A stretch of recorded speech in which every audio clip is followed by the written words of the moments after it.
I'm in the Money Matters Radio Network studios. My name is Jeffrey Davis, and I'm here with our litigation reporter, Mark Furman from Tarlow, Hart Rodgers. Mark, we have a very good, interesting story that you're going to talk to us about today. Jeffrey, nice to be with you. We talk about how people can agree what law is going to apply, where their disputes will be settled, whether there will be arbitration or litigation. But can parties also agree that to have shorten the statute of limitations in the event a dispute arises? So under Massachusetts law, you have 6 years to bring a claim that somebody breached a contract. But can you agree that the statute of limitations is going to be 1 year, 2 years, 3 years, a much shorter amount of time? And the answer is yes, if it's reasonable, if it's negotiated and not unconscionable. And here's some examples. You know, you buy a house and the purchase and sale agreement, new construction, the purchase and sale agreement, if you got a problem, you have to assert a claim within a year. That's been upheld in the past. Case just got decided involving a franchisee. You know, the folks who make those swing sets that kids play on, and some adults.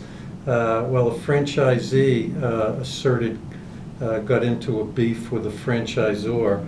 Creative Playthings Franchising Corp., I believe, was the franchisor.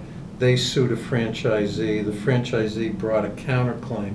Case was in federal court, and there's a procedure where if the federal court is applying mass law and they're uncertain about what the law is, they can ask a question of the Supreme Judicial Court as to what the law in Massachusetts is. It doesn't do much to speed up the process, but it's a way to get questions answered that may determine the outcome of the case. So here, the federal court asked the question, in a franchise agreement, which is governed by Massachusetts law, is a limitations period in the contract shortening the time within which claims must be brought valid and enforceable under Massachusetts law. And the answer by the Supreme Judicial Court just recently was yes, if the claim under the contract in the agreed upon limitations period is subject to the negotiation of the parties, is not otherwise prohibited by statute, is reasonable, is not what's called a statute of repose, we'll talk about in a second, and is not contrary to public policy. So the statute of limitations in the contract in the case basically said that you get 18 months to bring suit in the event of a dispute. But it's 18 months from when you knew or should have known of. So the clock starts when your awareness starts.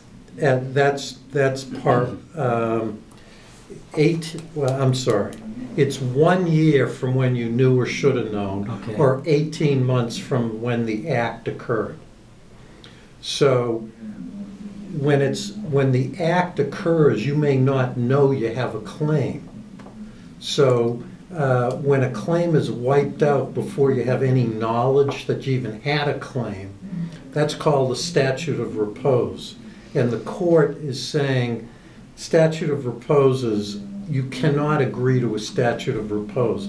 The only way there can be a statute of repose is if it's passed by the legislature, a statute that is enforceable. And there are some.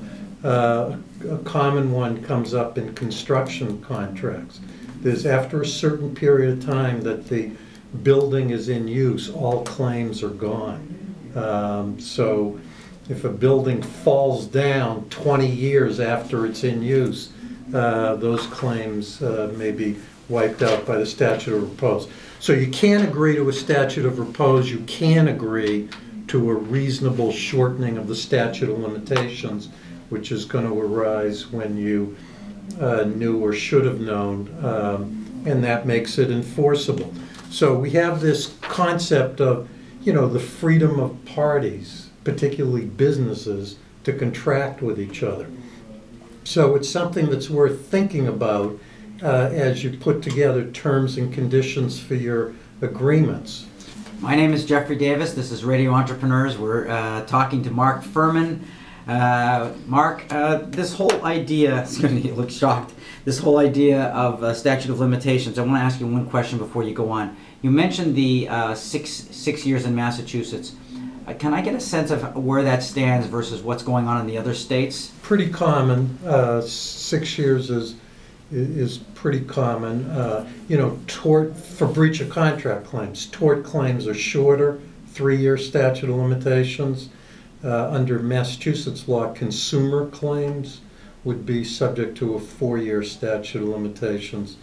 And, but this, look, when you're dealing with consumers versus businesses, it's one thing, but when you have business-to-business agreements, then you're, the notion of the freedom of the parties to have whatever contractual provisions that they want, that's a strong principle. Parties ought to be able to agree. Freedom of contract is how it's referred to.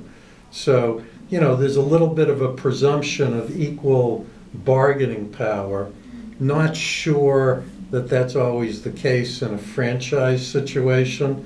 In a lot of situations, if you get offered an agreement with Google, that could be a gigantic contractual opportunity for you.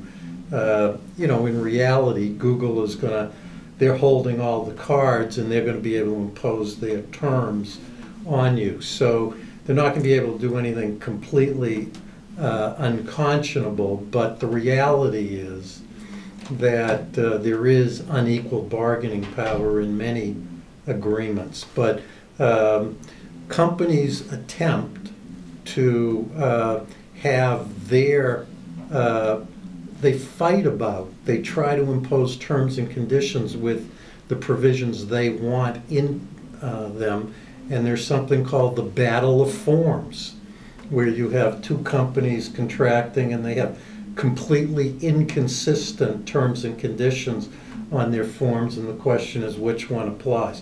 So statute of limitations is just one issue, but I think it's something to think about if you're entering into a substantial contract.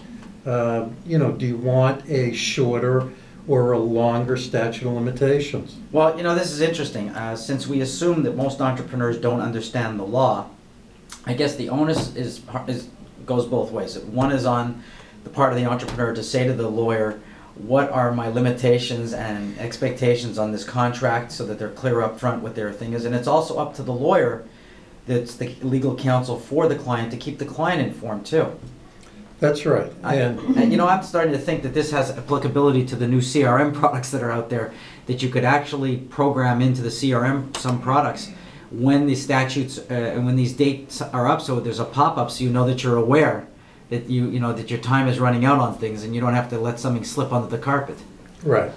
Well, if you right, the problem that comes up though is if you may not know the date that the statute of limitations begins to run. So, for example, if you buy a defective product and it was made improperly, but the problem doesn't reveal itself for 4 years. Right. And then there's a problem, a big problem. There's a little bit of a premise in the law that that would be unfair for someone to lose their rights before they even know about the claim. And so, that's what the court's trying to do here, trying to have people be able to contract, trying to make sure it's reasonable, so that claims are not eliminated before people have the slightest knowledge about it. So, I think when you have, I think every entrepreneur, business owner should have some kind of terms and conditions of the agreements when they sell their products or provide, a service. There's all these things you can think about putting in or not, but I'd say give it some thought. Choice of law, choice of form, arbitration, statute of limitations, limitations on damages, limitations on warranties. There are things within limits you can do to protect yourself, and don't assume that every agreement is the same. It's all boilerplate. You don't have to be concerned about it. You don't have to be concerned about it unless there's a problem. But these provisions are going to have a major effect on you and your business in the unfortunate event that there is a problem. Well, we've now reached the radio statute of limitations. This is, again, Radio Entrepreneurs, and we're talking to Mark Furman about statutes of limitations. Mark, if someone wants to get hold of you, how would they contact you? I can be reached at 617-218-2025 or at mfurman, F-U-R-M-A-N, at tbhr-law.com. And since there are no limitations to, it seems, to people's ability and willingness to litigate, you will be back again next week to talk to us about another story that's applicable to entrepreneurs. Look forward to it, Jeffrey. Great. We'll be right back after this break with more stories on Radio Entrepreneurs.